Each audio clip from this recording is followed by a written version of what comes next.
Ang mahirap sa isang relasyong nagtapos na ay kapag nananatili pa rin ang pagmamahal mo sa taong binigyan mo ng pagkakataong pumasok sa iyong puso. Uulitin ko po para sa mga hindi pa nakakaalam.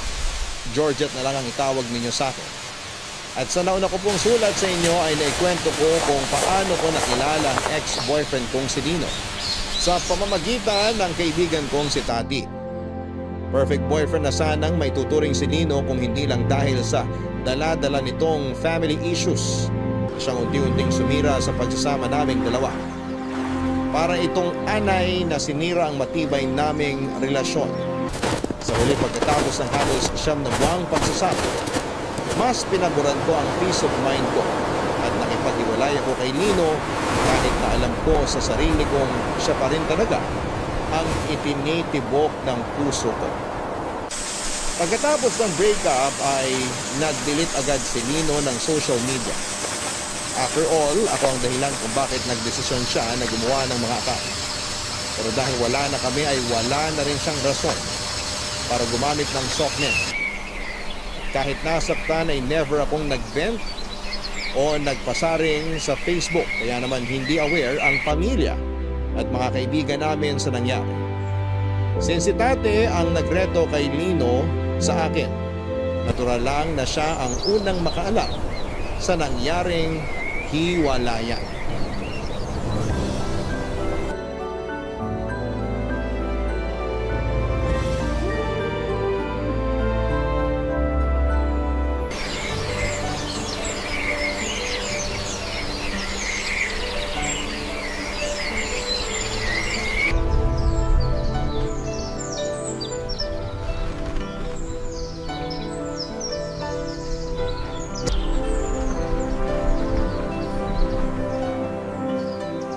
Uy, saan mo nakuha yung sandwich? Wala namang ganyan dito sa kantin ah. Baon ko to. Nanawa na ako sa mga pagkain dito sa kantin, kaya ako na mismo gumawa ng snack ko. Magandang idea yan ha. Mas tipid pa. Kasi ang mahal ng mga pagkain dito. Kung ako sa'yo, magsimula ka na ring magbaon ng sarili mong pagkain. Kaso wala naman akong time para dyan. Breakfast pa nga lang, hirap na ako i-prepare. Baon pa kaya? Pero try kong gawin yan para makatipid din, no? Lalo na tag-iipon din kami ngayon ni Mark para sa kasal namin. May date na kayo? Ang plano namin, mga next year. Pero bago yun, syempre dapat magkaroon muna ng bridal shower, no? Siguro baka mga ilang buwan bago yung kasal. Bridal shower? At bakit ikaw ang nagde-decide niyan? Hindi ba traditionally yung maid of honor dapat ang nagpaplano niyan? Kasi supposedly, surprise yung shower para sa bride, di ba? Wala naman ako aasahan sa kapatid kong yun eh. Kaya ako na nagplano para sa sarili kong bridal shower. Isa pa, ako lang din naman ang gagastos nun. Sabi ko kasi sa'yo, ako na lang gawin mong maid of honor eh. Eh di sana hindi ka nagagastos. Mas so surprise ka pa. Eh, pangako ko na kasi yun sa kapatid ko. Ako rin kasi ang maid of honor niya nung kinasal siya eh. Tsaka instead na bridal shower for the girls only ang mangyayari, magiging wedding shower yung event. Para lahat ng family and friends kasali. Pwede rin naman yan, lalo na kung nagtitipid kayo. Halo-halo din naman kasi ang mga friend namin. Mahirap paghiwalayin ng babae at lalaki. Alam mo namang one of the boys ako nung kabataan ko, di ba? Tsaka ayaw mo nun, makakasama kay Nilino sa party? Tungkol pala dyan, wala na kami ni Lino. Ha? Teka. Wala na kayo? Oo, Kailan pa? nakarami ito pa. Bakit naman hindi mo sinabi sa akin kaga? Oh my gosh, okay ka lang ba? Okay lang naman ako. Mahirap yung ginawa kong desisyon pero wala na akong choice eh. Tuluyan ang nagbago si Lino. Nagpalamon siya sa problema niya, kaya ako na ang bumitaw. Nakakalungkot naman. Akala ko talaga tuluyan na siya nagbago eh. I mean, ibang-iba na siya ngayon eh. Hindi na siya katulad ng college pa lang kami. Kahit kasi gaano pa kaganda yung ugali ni Lino, nasasapawan yun ang mga problema niya sa pamilya eh. Hindi niya kayang kontrolin yung nararamdaman niya. Normal na Lino siya kapag walang alak. Yun yung Lino na minahal ko. Pero kapag nakainom na, nag-iiba na siya. Lumalabas na yung mga nakatagong emosyon niya. Nakakagawa na siya ng mga bagay na hindi ko inaasahan na kaya pala niyang gawin. I'm sorry ha. Ako may kasalanan nito eh. Dapat pala hindi ko na lang siya pinakilala sa'yo. Wala kang kasalanan. Hindi mo naman alam kung ano pinagdadaanan ng mga tao sa paligid mo. Masaya naman ako na nakilala ko si Lino. Kahit papano, na-enjoy ko yung company niya. Sana nga lang, ma-resolve niya na yung problema niya sa papa niya. Kapag ba naayos na niya yung issue niya sa papa niya, may chance pa ba na magkabalikan kayo? Hindi ko alam. Kung ako ang tatanungin, gusto ko sana. Pero sa ginawa ko, yung iniwan ko siya sa kalagitnaan ng laban niya. Kailan mo siya? Sa tingin ko, hindi na kami magkakapalikan ulit. Pinalikuran ko siya eh. Naiintindihan naman niya siguro yun. Oo, naiintindihan kita kung bakit mo yun nagawa kasi ulit-ulit na nangyayari sa'yo yung mga ganung bagay eh. Wala kang ibang natanggap mula sa mga naging boyfriend mo kundi sakit ng ulo. Nakakapagod din kasi minsan. Pero kumusta ang estado ng dalawa? In good terms ba kayo o hindi na talaga kayo nag-uusap? Maayos naman yung naging hiwalayan namin. Nasabi ko sa kanya yung rason kung bakit ko yun nagawa. Sana, okay kami kahit magkaibigan lang muna. Sana nga okay pa rin kayo. Kasi invited din siya sa wedding shower namin eh. Huwag kang mag-alala. Sa tingin ko pareho naman kami nga attend kahit ganun yung nangyari sa amin. Sana nga hindi maging awkward kapag nagkita ulit kayo. 4 na buwan ang lumipas bago naganap ang wedding shower ni Tati at ng kanyang mapapangasawa. Noong mga panahong yon ay nagdadalawang isip ako kung pupunta ba ako o hindi. Hindi ko kasi alam kung kaya ko bang harapin si Lino noon dahil tiyak na magkikita kami sa okasyong yon. Simula noong naghiwalay kaming dalawa, ay wala na kaming balita pa sa isa't isa. Wala na rin kasi akong contact noon sa mga kaibigan niya. Isa pa ay nahihiya akong mag-reach out dahil parang nawala na ako ng karapatan sa kanya simula nung iniwan ko si Lino. Sa huli, nag-decide ako pumunta pa rin sa wedding shower ni Tati dahil alam kong magtatampo sa akin ang kaibigan kong yon. Kapag hindi ako umattend, lalo na't isa pa man din ako sa mga bridesmaid niya. Maaga ako nagpunta sa lugar na pagdadausan ng wedding shower dahil tumulong akong maglagay ng mga palamuti sa venue. Sobrang on edge ako ng gabing yon dahil alam kong anumang oras ay maaaring dumating si Lino at ayokong mabigla sa muling pagkikita naming dalawa. Lumipas lang ng oras, nasa kalagitnaan na kami ng selebrasyon. Nang dumating si Lino, ibang-iba na ang itsura niya. Balbasarado na siya at may kahabaan na ang buhok nito. Ang dating baby face niyang mukha ay rugged ng tingnan nung araw na yon. Nagulat ako sa malaking pagbabago sa itsura nito pero mas nagulat ako sa naramdaman ko nang muli ko siyang nakita. Nandun pa rin ang pagtingin ko sa kanya, nagpalitan lang kami ni Lino ng ngiti noong nagtagpo ang mga tingnan. Pareho namin tinapos ang okasyon bago namin kinausap ang isa't isa. Tati, mauna na ako ha. Uwi ka na ba? Oh, okay, sige. Uy, salamat sa pag-attend ha. May masasakyan ka ba pa uwi? Magbubuk na lang ako. Okay, mag-iingat ka sa pag-uwi ha. Message mo ako kapag nakauwi ka na ha. Sige, enjoy kayo ha. Congratulations ulit. Uy, salamat. Salamat talaga. Pasok na ako sa loob ha. Georgette, uwi ka na ba? Oo. Medyo late na rin kasi. May sasakyan ka ba pa uwi? Ihatid na kita. Naku, wag na. Salamat na lang. May dadaanin pa kasi ako. Okay, sige. Kumusta ka na? Heto, katulad pa rin ng dati. Stress sa dami ng workload at deadlines. Mas gumaan siguro yung buhay mo nung naghiwalay tayo, no? Sakto lang naman. Ikaw, kumusta ka na, Lino? Ang laki na ng pinagbago mo ah. Kung tinatanong mo kung maayos ba ang buhay ko ngayon, katulad pa rin actually ng dati. Magulo pero nakakaraos pa rin naman araw-araw. Yung sa inyo ng papa mo. Wala pa rin nagbago. Kung ano ako para sa kanya, ganun pa rin ako hanggang ngayon. Parang hangin. Mabuti nga ang hangin, nararamdaman eh. Ako, wala. Wala ng pag-asa. I'm so sorry. Hindi mo kailangan mag-sorry. Wala ka namang kinalaman sa problema ng pamilya namin. Iniwan kita kung kailan kailangan mo ng masasandalan.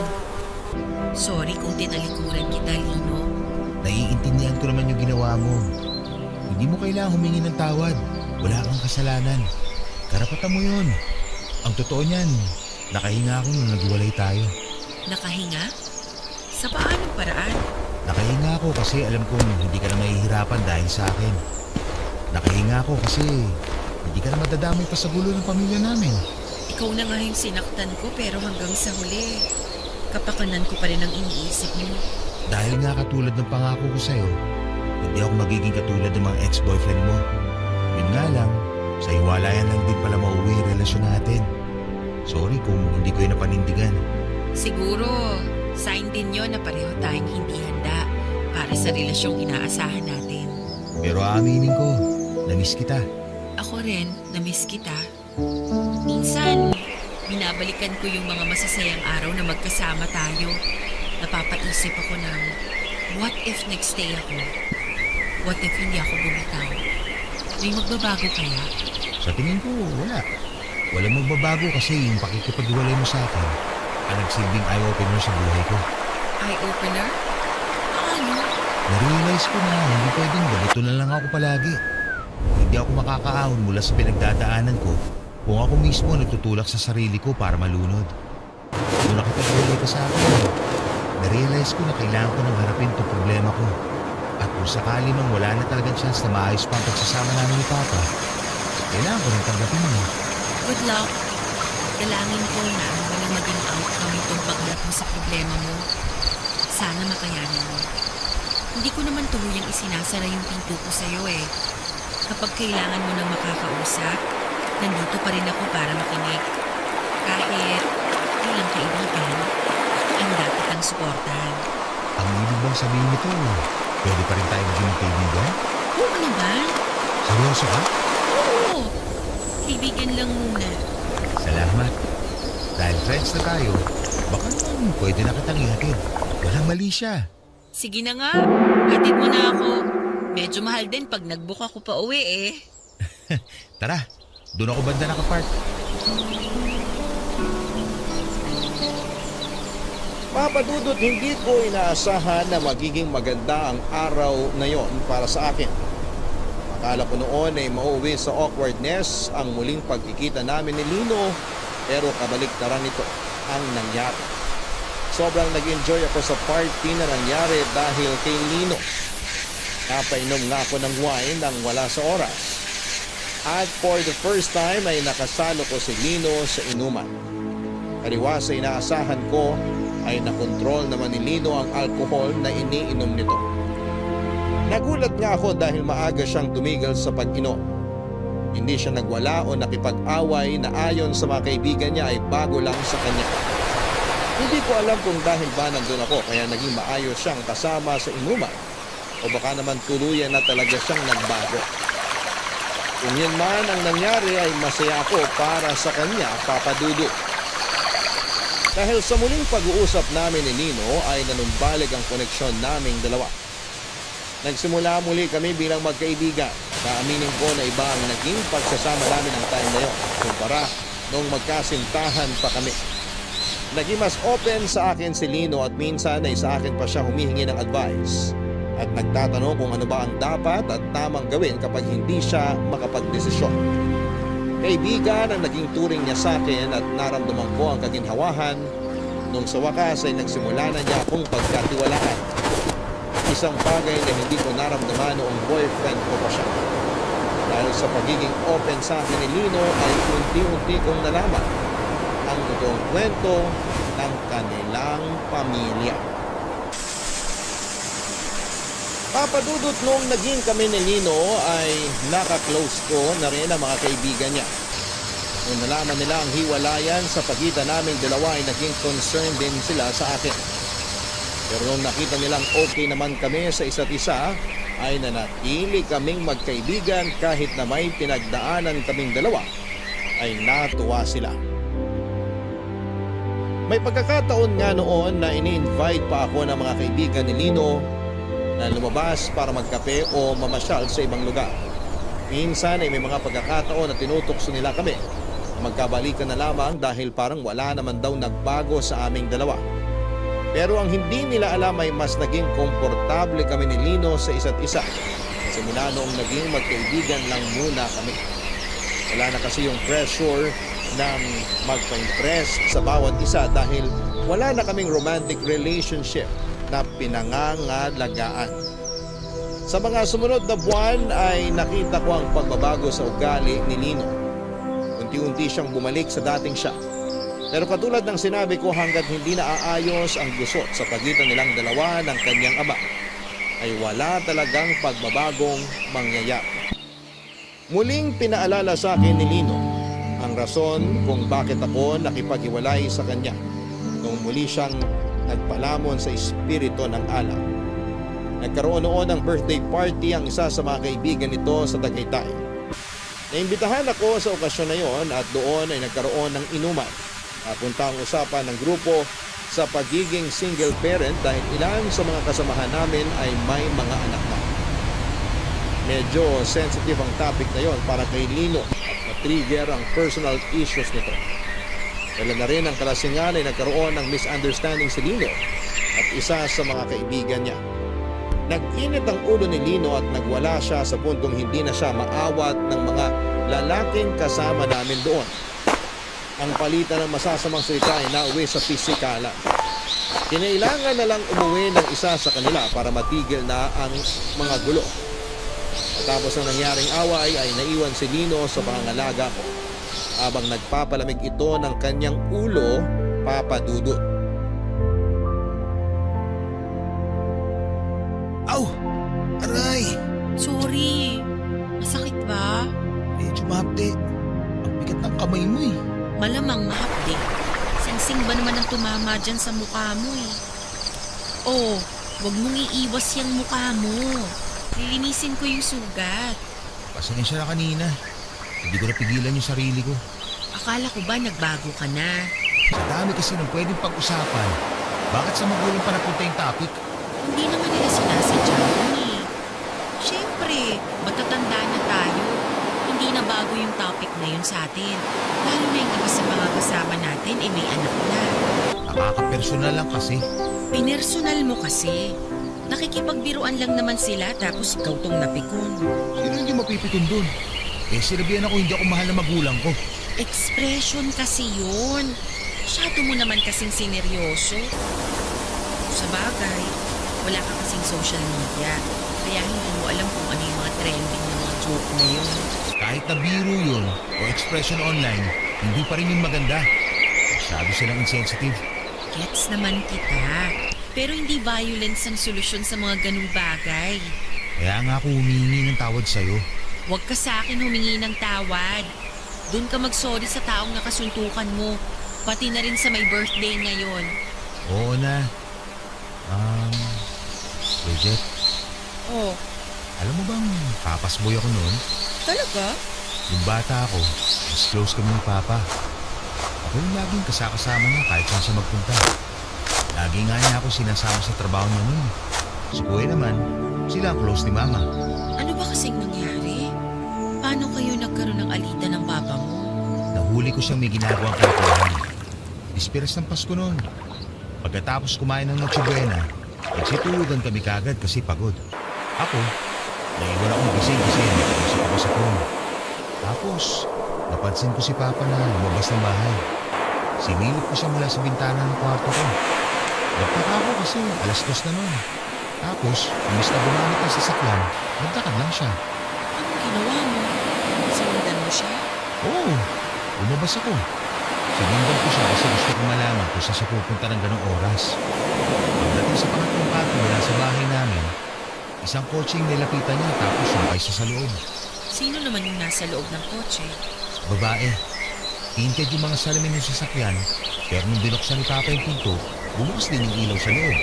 Nakita ko na babae yung nagmamaneho. Hindi ko na alam kung anong ginawa nila sa loob. Kasi pagkasara ni Papa ng pinto, namatay din kagad yung ilaw. Babae niya ba yun? Hindi na naisip ko eh. Pero hindi ko na sila inantay kasi baka mahuli ako. Bumalik ako sa kwarto saka hinintay si Papa na bumalik.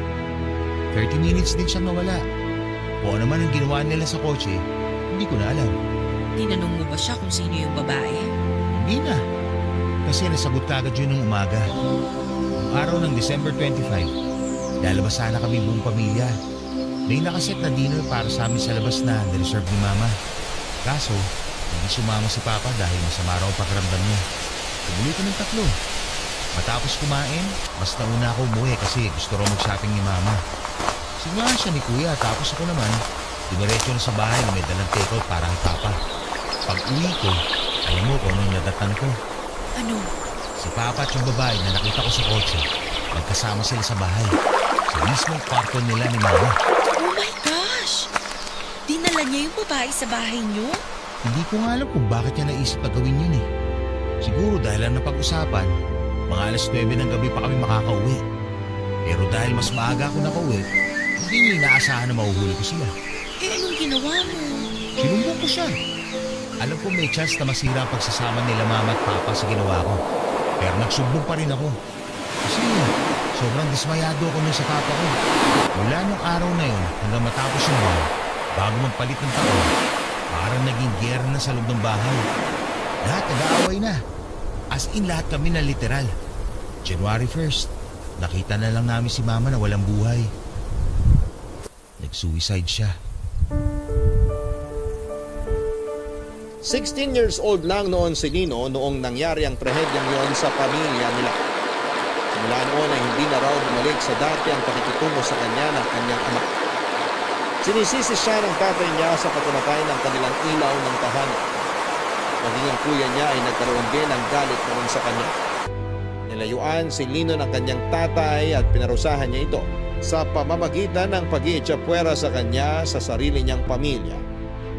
Bilang isang binatang nawala ng ina, ay mahirap para kay Lino na maging ang kanyang ama ay itanakwil siya. Kaya naman naiintindihan ko na siya kung bakit sa ganong direksyon napunta ang buhay niya. Nang gabing yon ay buong magdamag kaming nagkwentuhan ni Lino tungkol sa naging buhay niya. Yun ang isang bagay na hindi niya nagawa sa relasyon namin, kaya naman nagpasalamat ako sa kanya na sa wakas ay pinagkatiwalaan na niya. Marami akong nalaman tungkol sa naging relasyon nilang mag-ama. Tapos mamatay ang mama nito, halos 1 taon din pala noong walang kibuan sina Lino at ang papa niya. Ganon din ang kuya niya sa kanya. Hindi siya kinikibo. Si Lino kasi ang sinisisi nila sa nangyari sa kanilang ina. Pero kalaunan ay natutunan din naman siyang patawarin ang kanyang kapatid. Yun nga lang ang kanyang papa kailanman ay hindi na siya pinatawad. Sa mga sunod pang mga taon ay nagsimulang maikumpara si Lino sa kanyang nakatatandang kapatid. Mas lalo raw naramdaman ni Lino noon kung paano ang mag-isa sa buhay. Walang kakampi, walang masasandalan. Kaya naman ang kabataan ni Lino ay naging rebelde siya. Lagi siyang naipapatawag sa Dean's Office. Ilang beses siyang nasususpend dahil laging napapaaway at pumapasok sa klase ng lasing. Pero ang lahat ay nagbago nung dumating sa buhay niya si Tati na noon ko lang nalaman ay naging ex-girlfriend pala ni Lino. Oo, naging boyfriend ko nga si Lino nung college kami. Eh bakit hindi mo sinabi sa akin? All this time, hindi ko alam may past pala kayong dalawa. Parang hindi naman kasi kailangan sabihin yun eh. Para saan pa? Matagal nang nangyari yun, kaya hindi ko na kailangan ungkatin pa yun. Pero kahit na, magkaibigan tayo, dapat aware pa din ako dun. Sorry ha. Kala ko naman kasi hindi na big deal yun eh. Hindi mo naman kailangan mag-sorry. Nagulat lang ako nung nagsabi sa akin si Lino na ikaw pala ang dahilan kung bakit pilit niyang binago ang buhay niya. Nung naging magkaibigan kami, paglipas ng mga ilang buwan, tsaka niya ako niligawan. Pareho kaming medyo pasaway nun eh, kaya parang compatible kaming dalawa. Ayun, sinagot ko siya. Nagtagal ba kayo? Hindi. 1 buwan lang yata yung naging relasyon namin. Parang hindi mo nga matatawag na relasyon yung nangyari eh. Kaya nga hindi ko na sinabi sa'yo kasi parang wala namang saysay yung parting yun ng buhay namin. Malaki raw ang naitulong mo kay Lino nung time na yun. Ikaw lang yung naging kakampi niya nung panahon tinalikuran siya ng pamilya niya. Nakakaawa nga siya nun eh. Isipin mo, namatayan ka na ng ina. Ikaw pa yung sinisisi ng tatay at kapatid mo sa tuloy akong naawa sa kanya. Pero bakit naman kayo naghiwalay? Bakit isang buwan lang yung naging relasyon ninyo? Hindi ka nag-swap eh. Compatible lang kami sa ugali noon. Pero magkaiba kami ng direksyon na tinatahak. Iba yung goal niya sa goal ko. Iba yung hilig niya sa hilig ko. Hindi talaga kami pareho ng vision sa buhay. Kaya naisip namin na kaibigan na lang. Mabuti na lang kahit paano, kahit parehong bulakbol, eh nakapagtapos naman kami ng maayos. Paano mo naman siya nabago? Nabago? Hindi ko siya binago. Siya mismo ang gumawa nun sa sarili niya. Siguro nga ang naging role ko lang nun eh, maging inspirasyon. Mula sa pagiging bad boy, inayos niya yung buhay niya para sa akin. Hindi ko naman siya pinilit eh. Kusa lang niyang ginawa yun. Alam mo, si Lino kasi, kahit na palaaway yun, kahit na matapang at kinatatakutan siya noon, deep inside, may mabuting loob yung taong yun eh. Naging bato lang yung puso niya dahil sa nangyari sa kanya. Pero mabuti siyang tao. Ang problema nga lang, kahit anong pilit ang gawin niyang pagbabago, nahihirap talaga siya mabalik dahil sa pagiging matigas sa kanya ng tatay niya. After college, anong nangyari sa kanya? Ayun, nagkanya-kanya na kami pagkatapos gumraduate. Sa mga sumunod na taon, wala na akong nabalitaan sa kanya eh. Naging busy na rin naman kasi ako sa paghahanap ng trabaho. So paano kayo naging close ulit? Mga 3 or 4 years ago yata nung nagkita ulit kami. Alam mo, ang laki ng pinagbago niya. Sobrang successful na niya. Ibang-iba na siya compared nung college kami. Ang kwento niya sa akin, tinulungan daw siya ng kapatid niya para makahanap ng trabaho. Kaya nga nung pinakilala ko kayo sa isa't isa, ako naman, wala nang problema. Kasi ako, nagawa ko namang alisin yung masamang ugali ko eh. Kaya akala ko ganun din siya. Yun pala, front lang yung pagiging green flag niya. Parang ganun na nga yung nangyari. Para siyang bahay na maganda sa labas. Pero sa loob, sobrang gulo. Pero tama yung sinabi mo na mabuting tao si Lino. Ramdam ko yon. Ang gusto ko lang malaman, anong klaseng trauma ba kasing inabot niya sa tatay niya para magkaganon si Lino? Ay nako, grabe yung tatay niyang yun. Kahit siguro mamatay si Lino, walang pakialam yung tatay niya eh. Mabuti nga nandiyan yung kuya niya na laging nagbabantay sa kanya. Ay, paano kaya natin siya matutulungan, no? Alam mo, suporta lang ang kaya nating ibigay sa kanya kasi siya lang mismo makakatulong sa sarili niya eh. Either tanggapin na lang niya na kahit kailan hindi na siya mamahalin ng tatay niya o magpapatuloy siya sa ginagawa niyang pagsira sa buhay niya para lang magpapansin sa sarili niyang ama. Papadudot na pagtanto ko na hindi lahat ng nakikita ng ating mga mata ay totoo. Best example na doon si Lino na sa unang tingin ay para bang napaka-successful niya sa buhay. Akalain mong nasa kanya na ang lahat pero kapag nakilala mo siya ay marami pala siyang tinatagong sugat mula sa kanyang nakaraan. Mahirap husgahan ang isang tao na ang tanging nais lang naman ay ang pagkalinga at pagkilala mula sa sarili niyang mga magulang. Nahabag ang loob ko para kay Lino at sa parehong pagkakataon ay humanga ako dahil kahit papaano ay nakaya niyang dalhin ang mga problema niya ng ilang taon. Nakonsensya din ako na sa halip na tulungan at sasamahan ko siya sa mga problema niya ay iniwan ko pa siya. Medyo selfish ako sa part na yon, pero nung nalaman ko ang totoong kwento ay handa naman akong suportahan siya sa pagharap niya sa kanyang problema. Buwan ang lumipas na natiling matatag ang pagkakaibigan namin ni Lino. Parang ang walang nagbago sa samahan namin. Kung ano kami noong magkasintahan pa lamang kaming dalawa ay ganun pa rin ang turingan namin kahit na magkaibigan na lamang kami. At ang kaibahan nga lang ay wala na kaming anumang romantic feelings pinapakita para sa isa't isa. Kapag hindi nakainom ay maayos namang kasama si Lino. Sana nga ay hindi na lang naimbento ang alak nang sa ganon ay hindi lumabas ang ibang ugali nito. Masyado na kasing malala ang anger issues ni Lino na lalong natitrigger kapag nahaluan ng alak ang sistema niya. Masyado siyang sensitive sa mga bagay kapag lasing na at yon ang ikinababahala ko tuwing tumitikim ng alak si Lino. Kaya naman bilang kaibigan ay sinubukan kong gawin ang lahat para maiwasan nito ang pag-inom ng alak. To be fair ay willing naman si Lino na baguhin ang pagiging palainom niya. Yun lang ang tanging may tutulong ko sa kanya dahil wala naman akong ibang magagawa pagdating sa problema nilang mag-ama. Noong sinabihan ko siya na gusto ko siyang tulungan, at least kahit na anger management lang niya, ay nakita ko naman ang kooperasyon niya sa akin. Umiwas siya sa alak at hindi na siya noon lumalabas para magdalwa. Ang ginawa namin ay uminom na lamang kami ng kape sa labas at naging misyon na naming dalawa ang tikman ang lahat ng kape sa buong Metro Manila. Occasionally ay tumitikim pa rin naman si Lino ng alak, lalo na kapag may gatherings o okasyon. Pero kapag kasama niya ako ay nalilimitahan lamang ito at nasasabi sa akin ni Lino na ang dahilan kung bakit siya nalulong sa alak ay yun na lang daw kasi ang tanging paraan para maibsan ang tampo at sakit na nararamdaman nito sa kanyang ama.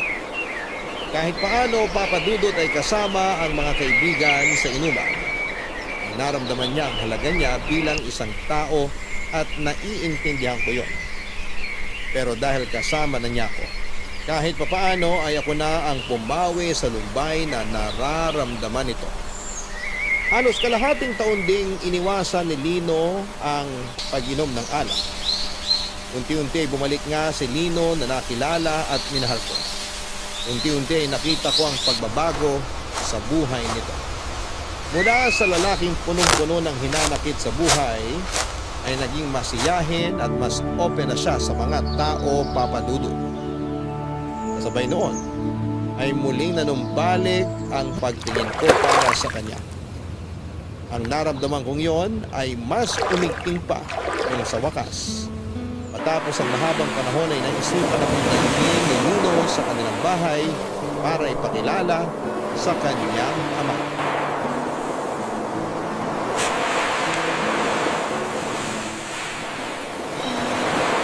Lino, sandali. Bakit? May problema ba? Nakakabahan ako eh. Sigurado ka ba talagang gusto mo ako pakilala sa papa mo? Oo naman. Ano ba kasi pumasok sa isip mo at bigla mo akong dinala dito sa bahay mo? Gusto kong patunayan kay Papa na may mga tao nagmamahal sa akin. Di katulad ng lagi niya sinasabi na wala raw tao magtitiwala sa akin dahil hindi raw ako marunong tumanaw ng utang na loob. Natatakot ako. Wala kang dapat ikatakot. Mabait naman si Papa eh. Sa akin lang hindi. Halika na.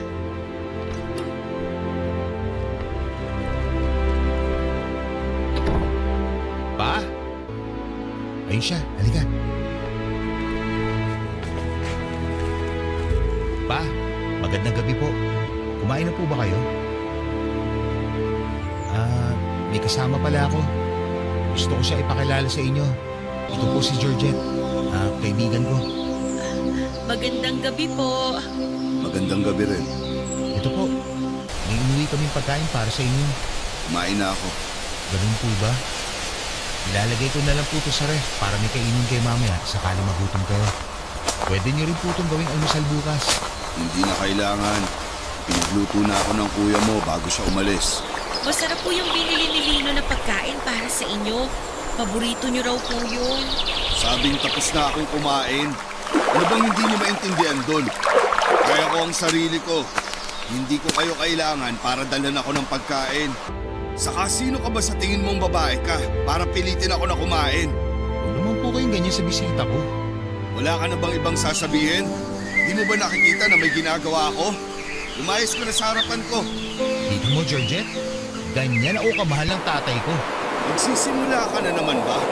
Kung umuwi ka lang dito para guluhin ako, mabuti pang umalis ka na lang ulit ng bahay. Hindi kita kailangan dito.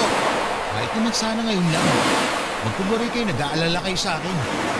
Ilang araw ako hindi umuwi. Hindi niyo man lang ba ako tatanungin kung saan ako galing? Bakit naman kita tatanungin? May magbabago ba? Lino, umalis na lang kaya tayo. Hindi. Nandito na tayo. Tapusin na natin to. Lino. Siguro nga pa. Walang magbabago. Kahit anong gawin ko, kahit patayin ko pa ang sarili ko, hindi na magbabago yung puso nyo. Sa mahabang panahon, pinanghawakan ko yung alaala natin. Pinanghawakan ko yung amang kinalakihan ko na mabait, na may pag-unawa, na mapagpatawad. Umasa ako na balang araw, kapag naghilom na ang lahat ng sugat, matatanggap niyo ulit ako bilang anak. Pero mukhang wala na talaga. Wala na tayong pag-asa. Kailanman hindi na maghihilom tong sugat na ginawa mo sa pamilya natin. Kasalanan mo lahat na nangyari. At gusto kong pagdusahan mo yon hanggang mamatay ako. Kasalanan ko ba talaga? Ako ba talaga yung sumira sa pamilya natin? Lino, huminahon ka. Sawa na ako eh. Pagod na ako sisihin ang sarili ko. Buong buhay ko. Sarili ko pinanagot ko sa pagkakasira ng pamilya natin pa. Pero kung isipin, wala naman talaga akong kasalanan eh. Ang ginawa ko lang naman, sabihin kay mama yung totoo. Anong napala mo sa pagsabi ng totoo? Hindi ba namatay ang mama mo? Ikaw ang dahilan ng lahat. Kaya huwag kang umasta na parang wala kang ginawa para mamatay siya. Hindi ako pumatay kay mama. Ikaw! Ikaw mismo pumatay sa kanya. Hindi niya kinaya yung sakit dahil sa ginawa niyong panloloko. Kaya siya nagpakamatay. Kayo ang dahilan ng lahat. Anong sabi mo? Huminahon lang po kayo. Napakawalang kwenta mo talagang hayop ka. Ano gagawin niyo? Sasaktan niyo ako? Sige! Saktan niyo ako! Total, malid na ako sa lahat ng sakit eh. O eto, ilalapit ko sa inyo ang mukha ko. Gawin mo ang gusto mong gawin. Gusto mo ako sunodin? Sige, gawin mo! Lino, sandali lang naman po. Tama na yan. Ang lakas ng loob mong pagbintangan ako. Lumayas ka rito! Matagal na panahon, sinalo ko lahat ng galit mo sa akin. Sa loob ng 14 na taon, hinayaan lang kita. Pero ito na yung huli. Hindi mo na ako masasaktan ulit. Alam mo kung paano? Ngayon tatanggapin ko na simula nung araw na namatay si Mama, nawalan na rin ako ng ama. Salamat at pinagtiisan mo ako ng mahabang panahon. Makakaasa ka na hindi mo na ako makikita ulit.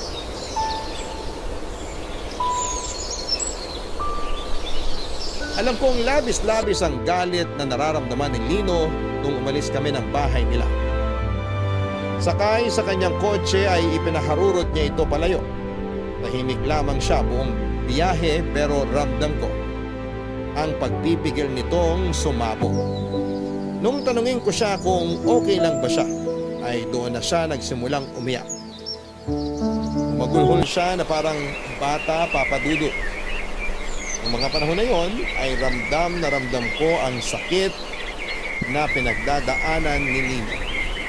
Maging ako ay nangilid ang luha sa mga mata dahil nasaksihan ko mismo kung paano itinuring si Lino na parang basura ng kanyang sariling ama. Napalad ako. Pinabiyayaan ako ng parehong magulang sa pagmamahal. Dahil kapag ginanon ako ng sarili kong tatay ay tiyak akong hindi ko rin kakayanin ang sakit. Maya-maya ay habang nasa daan ay biglang pinaharurot ni Lino ang sasakyan ng napakabilis. Para kung nakasakay sa roller coaster noon sa sobrang bilis ng pagpapatakbo nito. Halos mapunta na sa bibig ko ang puso ko sa sobrang bilis ng tibok ng puso ko. Natakot ako para sa buhay ko dahil kapag bumangga ang sinasakyan namin ay sigurado kung hindi ng dalos ang matatamo namin. Pinausap ko si Lino ng mahinahon pero parang wala siyang naririnig. Naiyak na ako noon at napadasal sa lahat ng santo dahil sa sobrang takot. Mamakaawa ako kay Lino na itigil na niya ang sasakyan dahil mahal ko pa ang buhay ko. Noong nakikita niyang naghahalo na ang luhat sipon sa akin ay sakalang nahimasmasan si Lino. Agad na bumagal ang patakbo nito ng sasakyan at saka siyang muling tumigil sa gilid ng daan para kalmahin ako.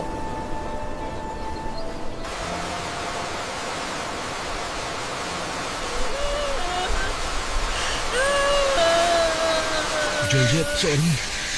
Sorry, hindi ko alam kung anong pumasok sa isip ko.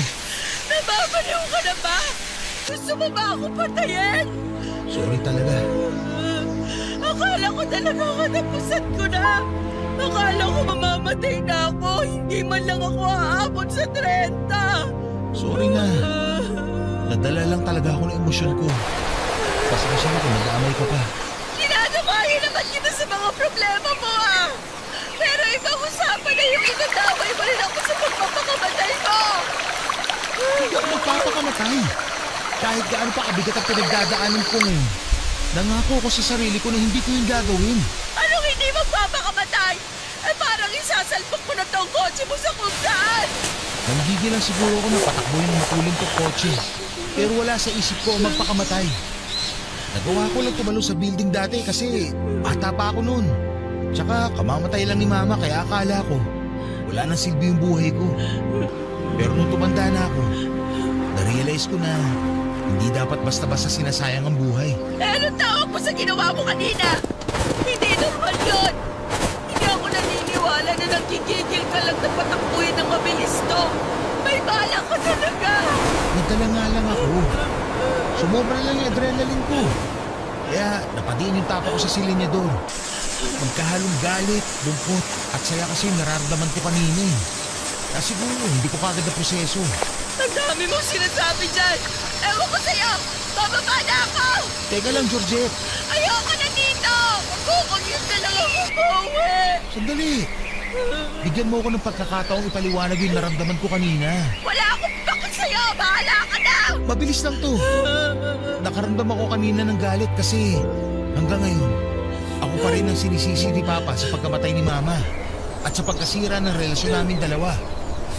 Lungkot kasi hindi ko na siya hahabulin. Hindi ko na hahanapin yung pagmamahal niya sa akin. Saya kasi sa wakas, nagawa ko rin matagal kong hinihiling na gawin ko. Ang harapin yung problema na pinagdadaanan ko. Sa wakas, natanggap ko rin sa sarili ko yung totoo. Na wala talaga akong kasalanan. Na hindi ako rason ng lahat na nangyayari sa pamilya namin. Na hindi ako rason ng lahat na nangyayari sa pamilya namin. Hindi ako gumawa ng mali. At alam yun ni Papa. Wala ka naman talagang kasalanan sa nangyari. Isa ka lang anak na pinatawan ng problema na hindi mo naman dapat daladala. Hindi mo kasalanan na ng babae ang papa mo. Hindi mo kasalanan kung bakit nawala ang mama mo. Wala kang kasalanan sa pagkasira ng pamilya niyo, Lino. Ang tagal bago ko na-realize yan. Hindi ko alam kung bakit naniwala ako kay Papa na akong pinagmulan ng lahat. Dahil siguro, gusto mo lang nan makuha ang loob niya. Kaya mo inaako yung kasalanan niya. Siguro nga. Kung sa paano yan? Mapapanindigan mo ba talaga yung mga sinabi mo sa papa mo? Iiwan mo talaga siya? Yun na lang ang tanging paraan para makawala ako sa tromang daladala ko. Kailangan ko itong gawin para maayos ko na itong buhay ko. Para sa ganun, bumalik ka na ulit sa akin. Hindi ko naman kailangan bumalik eh. Kasi nandito na ako ngayon sa tabi mo. Kasama mo na ako oh. Oo nga, pero bilang kaibigan. Ang gusto ko, bumalik na tayo sa dati. Gusto ko ituloy ulit natin yung nasimulan natin noon. Georgette, maaantay mo ba ako? Yun lang naman talaga ang ginagawa ko ngayon eh. Hinihintay ka. Pangako, kapag maayos na ang buhay ko, babalik ako sa'yo. Ibibigay ko relasyon na pinapangarap mo. Yung boyfriend na deserve mo. Pangako. Oo, pangako ko yan sa'yo. Sige, hihintayin kita. Hihintayin kong maayos mo ang buhay mo. Dalangin ko sana kung ano man ang pinagdadaanan mo ngayon. Malampasan mo lahat para maging masaya ka na rin.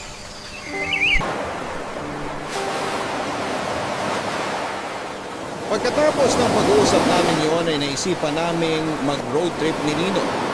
Nakarating kami sa Rizal at doon ay sabay naming pinagmasdan ang pag-angat ng araw sa likod ng bundok. Noong oras ding yun ay pareho naming napagtanto ni Nino na mahal pa rin talaga namin ang isa't isa. Nangako ko sa kanya na tutulungan ko siya, na hindi ko siya iiwan katulad ng ginawa ko noon. Noong mas minabuti ko na talikuran siya ng mga panahong lugmok siya. Pagkatapos ng araw na yon ay kinausap ni Nino ang kapatid niya tungkol sa plano niyang gawin sa buhay niya. Ipinaalam ni Nino dito na bubukod na rin siya katulad ng kanyang kuya at may iwan na mag-isa ang kanilang tatay sa bahay nila. Kahit paano ay suportado naman siya ng kanyang kapatid. Nangako ang kuya ni Lino na siya na ang magbabantay sa kanilang ama para sa ganoon ay makapag-focus na si Lino sa sarili niyang buhay. Papadudot ako ang naging saksi kung papaano inayos ni Lino ang kanyang sarili at bumangon mula sa trauma na bitbit niya ng ilang taon. Sobrang proud ako sa kanya ng panahong yon dahil nagawa na niyang bitawan ang mga bagay na nagpapabigat sa kanya. Paminsan-minsan ay nagkakaroon siya ng kaunting relapse. Pero kahit na ganoon ay tuluyan na niyang nalikuran ang pagiging dependent niya sa anak. Kapag dumarating ang araw na kailangan niya ng masasandala na sa akin siya nagpupunta. Ako ang naging kanlungan niya tuwing kailangan niya ng comfort. Pinupad ko ang pangako ko sa kanya na mananatili ako sa tabi niya, lalo na nung dumating yung araw kung kailan isang panibagong problema na naman ang dumating sa buhay ni Lino, Papadudot. Papadudot, naisip ko noon na baka naman may chance pa na maayos ang pagsasama nila Lino at ng tatay niya. Naisip ko na masasaya pa siguro ang buhay ni Lino kapag nagkaayos sila ng papa niya, kaya sinubukan kong solusyonan ang problema nilang dalawa. Pinonta ko ang kapatid ni Lino para alamin ang kabilang side ng mga pangyayari. Naikwento sa akin ng kuya ni Lino na totoo ngang nag-cheat ang tatay nila. Noong mga panahong yon ay may hinala na talaga ang nanay nila sa ginagawa ng kanilang ama. Pero mahusay na naitago ng kanilang tatay ang ginagawa nitong panluloko. Bukod na lang noong araw na nagkamali ng tansya ang tatay nila, kaya nahuli ito ni Lino na may kasamang babae sa kwarto. Napag-alaman kong may pangatlong kapatid sila Lino. Nagkaroon pala kasi ng anak ang tatay nila doon sa babae niya. At nung nalaman nila ang katotohanan, ay 5 years old na ang bata. Ibig sabihin lang noon ay matagal nang niloloko ng tatay nila ang kanilang nanay. Doon na na-trigger at mas lumala ang depression ng kanilang ina. Hindi alam ng magkakapatid na matagal na palang pilit na nilalabanan ng nanay nila. Late na raw nalaman ng magkakapatid na nagpupunta pala sa therapist ang mama nila dahil matagal na itong may anxiety disorder. Hindi na raw pala kasi bago sa kanya ang ginagawang pambababae ng kanilang ama. Nung nalaman ko ang totoo, ay nawala na ako ng pag-asa. Hindi na talaga maayos pa ang pagsasama nila Lino at ng kanyang ama dahil tatay na nila mismo ang may problema.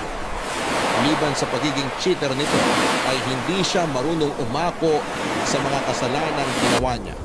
Ang malala ay ipinasa pa niya ito sa anak niya.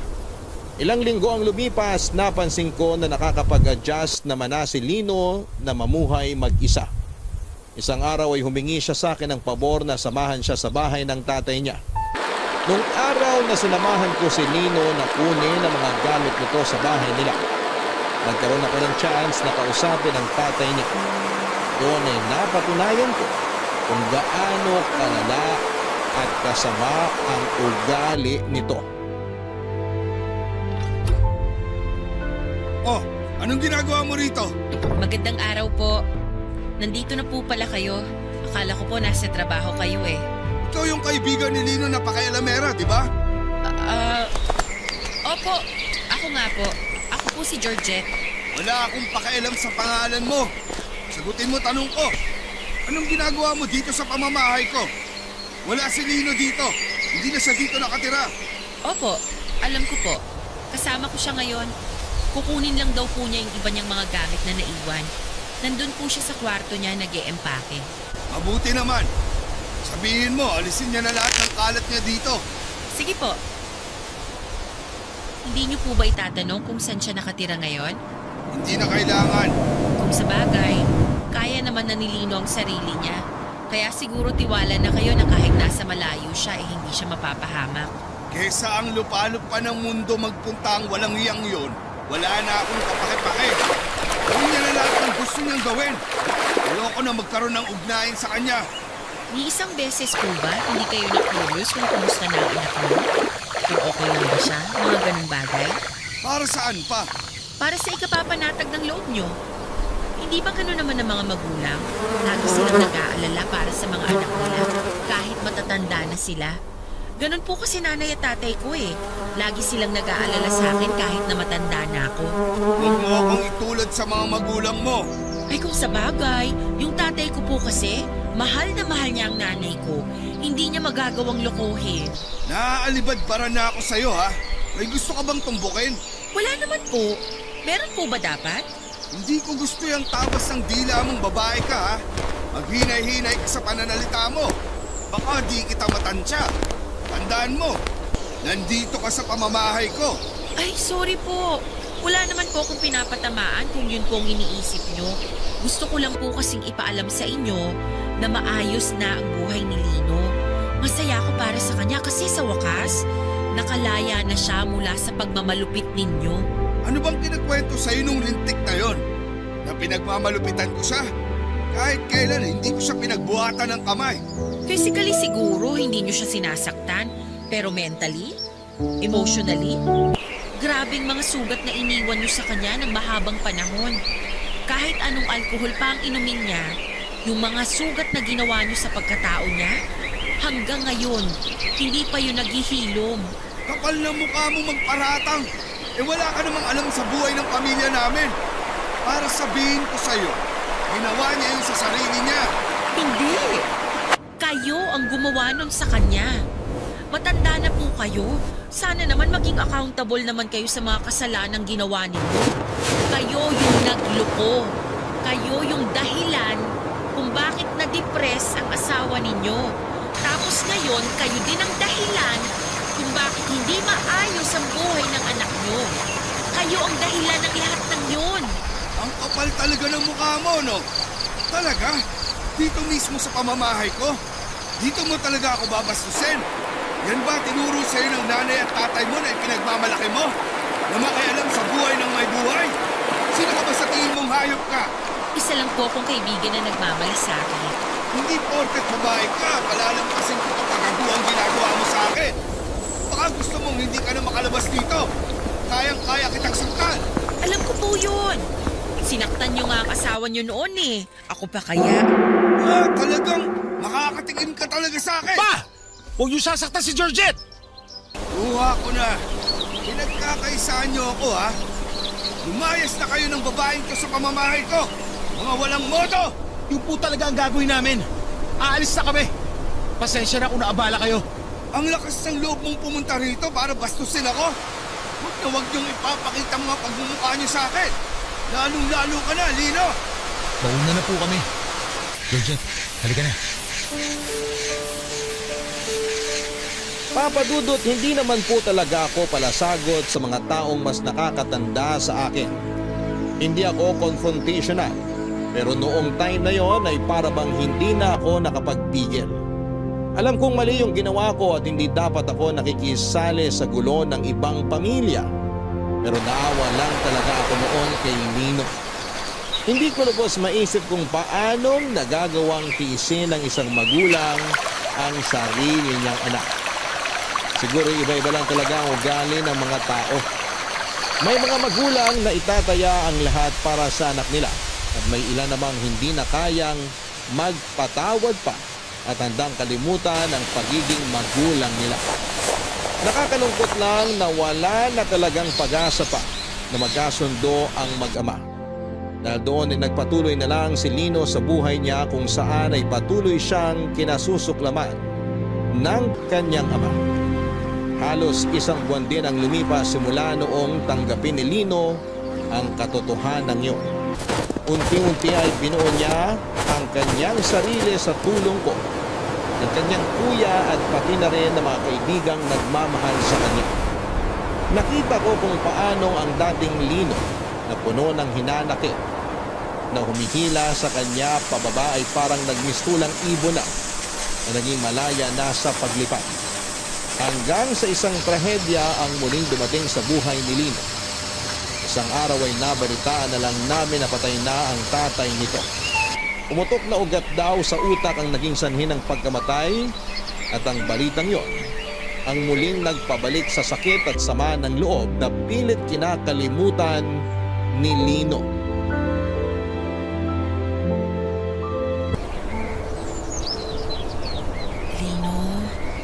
Okay ka lang? Oo, okay lang ako. Hindi ka ba uuwi ngayon? Hindi. Dito na lang muna ako. Total, Sabado naman bukas. Walang pasok. Ikaw, gusto mo magpahinga muna? Hindi na. Dito na lang muna ako sa tabi ni Papa. Kaya kasi magbabatay sa kanya. Ilang gabi ka nang walang tulog. Kailangan mo ring magpahinga. Kasi baka mamaya, magkasakit ka niyan. Hindi rin naman ako makakatulog. Nakukonsensya ako sa ginawa ko kay Papa. Wala kang ginawa. Wala kang kasalanan sa nangyari. Bakit sarili mo na naman ang sinisisi mo sa pagkawala ng papa mo? Iniwan ko siya, Georgette. Ako na rin kasama niya sa bahay. Tapos, iniwan ko pa siya. Hindi mo naman ginusto yun eh. Ang papa mo mismong nagtulak sa'yo palayo. Kahit na. Matanda na si Papa. Dapat kaming mga anak niya na ang nagbabantay sa kanya. Naisip ko tuloy. Kung hindi ko sana siya iniwan, buhay pa siguro siya ngayon. Ruptured brain aneurysm ang ikinamatay ng papa mo. Kahit kasama ka pa niya sa bahay, wala ka nang magagawa sa lagay niya. Namatay siya na may galit sa akin. Hanggang sa huling hininga niya, nanatili sa puso niya yung pagkasuklam sa akin. Hindi ko man lang nahingi yung kapatawaran na gusto ko makuha. Lino, wala kang kasalanan.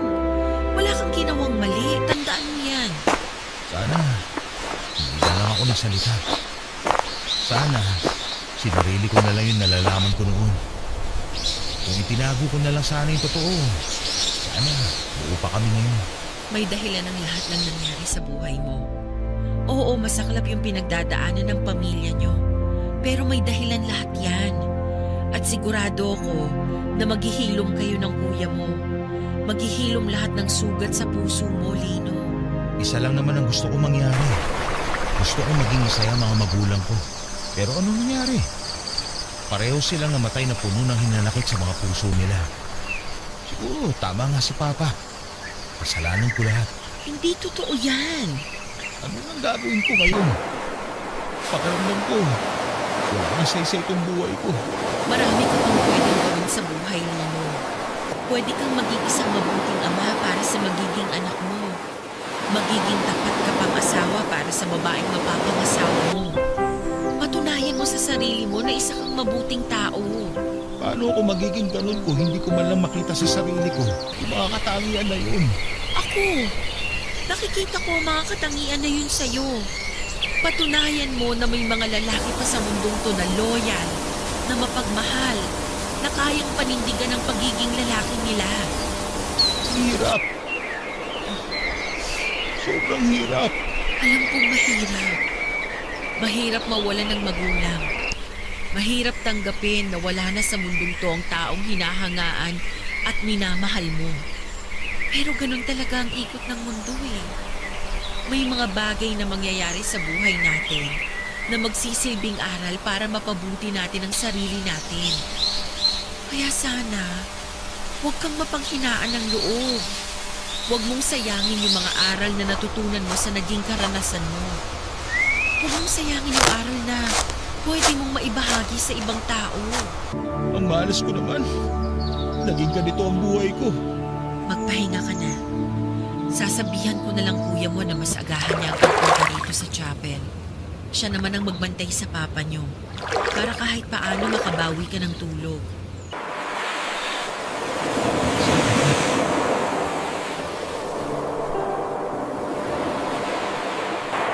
Papadudot ang mahirap sa mga taong may pinagdadaan ng matinding trauma sa buhay ay hindi nyo alam ano yung nararamdaman nila sa kasalukuyan. Simula noong namatay ang papa ni Lino ay naging tahimik na lamang siya. Lagi siyang nakatulala at never ko nang nakita o ngumiti pa. Para bang laging napakalalim ng iniisip. Ginawa ko naman ang lahat ng makakaya ko para i-comfort siya pero dumating ang araw na maski ako ay tinutulak na niya palayo. Binigyan ko siya ng panahon para magluksa at inayaan ko siyang mapag-isa ng ilang linggo. Pero noong kumustahin ko na ulit siya ay nalaman kong bumalik na naman pala siya sa pag-inom ng alak. Pinagbigyan ko siya noong panahon na yon dahil alam kong sariwa pa ang sakit na dulot ng pagkawala ng papa niya. Pero dumaan ang mga buwan at hindi na natigil si Lino sa kanyang pag-inom. Mabigat sa damdamin na unti-unti kong nakikita si Lino na bumabalik sa dati niyang gawin. Wala na ako nagawa noon dahil maging apo ay pilit nang nilayuan ni Lino. Para bang nawala na siya ng pag-asa at tuluyan ng sumuko. Maging ang kapatid at mga kaibigan niya ay hindi niya pinakikinggan. Hanggang sa isang araw ay hindi ko inaasahan na bigla na lang mawawala si Lino. Umalis siya ng walang pasabi at walang paalam sa kahit na sino. Akala namin noon ay nag-out of town lamang siya para palipasin ang pinagdadaanan nito. Pero lumipas at